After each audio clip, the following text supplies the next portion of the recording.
How do we become better at any skill, but incredibly quickly? The Talent Code is a book that looks at this in depth. And I'm going to go through some of these principles today, as well as adding my own opinions and thoughts so that you understand how it's applicable in your life.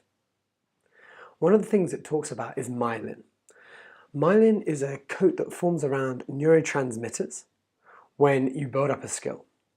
What happens is, as you start doing a skill over and over again, this myelin forms and allows these neurotransmitters to ping things off faster that allows you to become better at the skill. There are 3 rules that we could look at today which allows you to become a master of this skill that you want to do incredibly quickly. Now, the first one is called chunking.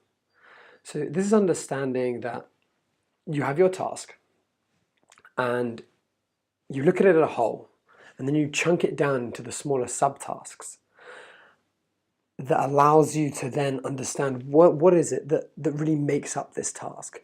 How can you master each of these small areas to then move forward? For a lot of people, they try and master the individual things before understanding the overall goal.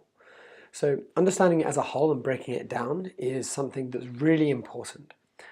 A club that does this is called Spartak Tennis Club. This is really, really cool.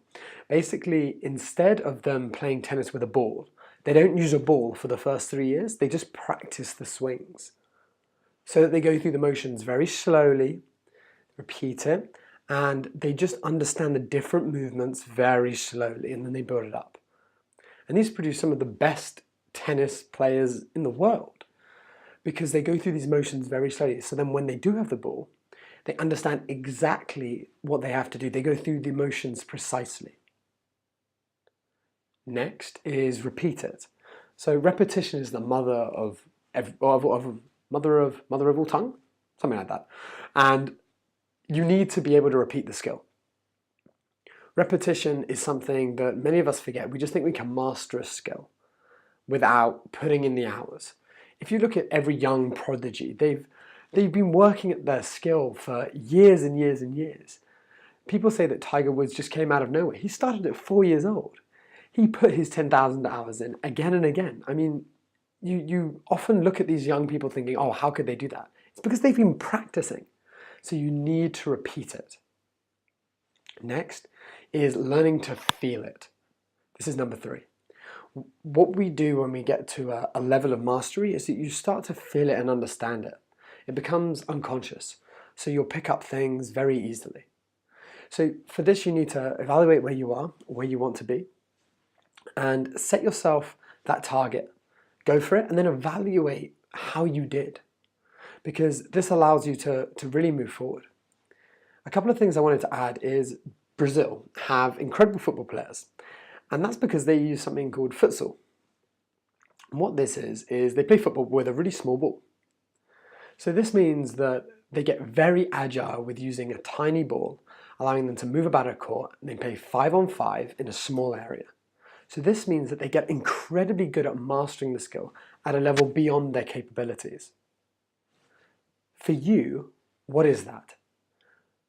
What can you do that's harder, that will challenge you more, so that when you actually do the skill, it becomes easier? Maybe in archery, you make the target even smaller. Just think about for yourself, what can you do? Another thing I wanted to mention is the DRAC Experiment.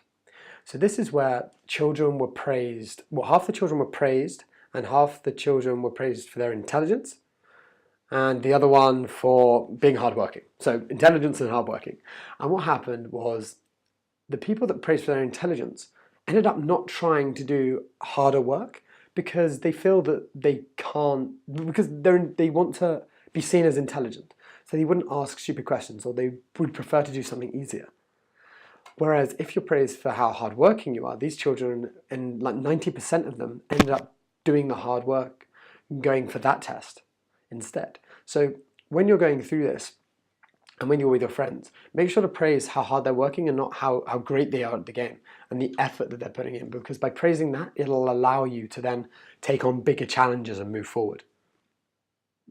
So what can we do to implement this into your life? What 3 changes can you make?